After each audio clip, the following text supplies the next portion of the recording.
আলাইকুম। রেশমা রান্নাবান্নার village food আবার নতুন রেসিপি নিয়ে আপনাদের সামনে চলে এলাম।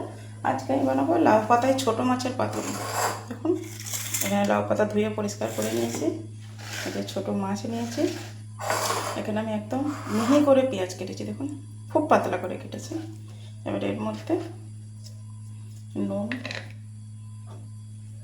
হলুদ গুঁড়ো, লঙ্কা গুঁড়ো আর টমেটোটাও ওইভাবেই কেটেছি আমি। আর এর মধ্যে সর্ষে আর পোস্তকে আমি বেটে নিই, 1 চা চামচের মতো সর্ষে আর 1 চামচের মতো পোস্ত নিয়েছি। ওতে মিশিয়ে দেবো। হাতে করে এবার আমি একটু ভালো করে নরম মতো করে নিচ্ছি পেঁয়াজ টমেটোগুলো। এবারে চুনো মাছগুলো এর মধ্যে আমি দিয়ে দেবো। এবারে তেল দেবো, তেলটা একটু বেশি পরিমাণেই লাগবে। তেল দেবো তুমি, এতে আমি 2-4 দানার মতো একটু চিনি দেবো। চিনি দিলে যে কোনো জিনিসের টেস্ট বাড়ে।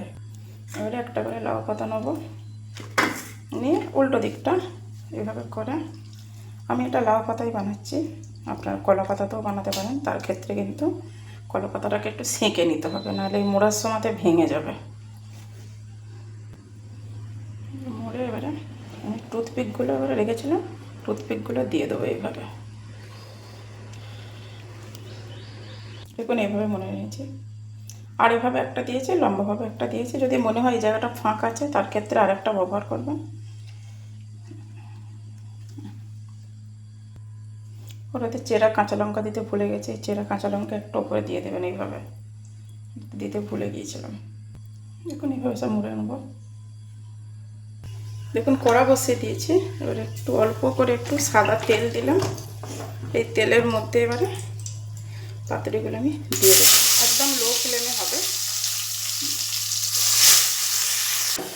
দেখুন একদিকটা হয়ে গেছে, এটা একদিকটা উল্টে দেবো আস্তে আস্তে। দেখুন একটা উল্টে দিয়েছি।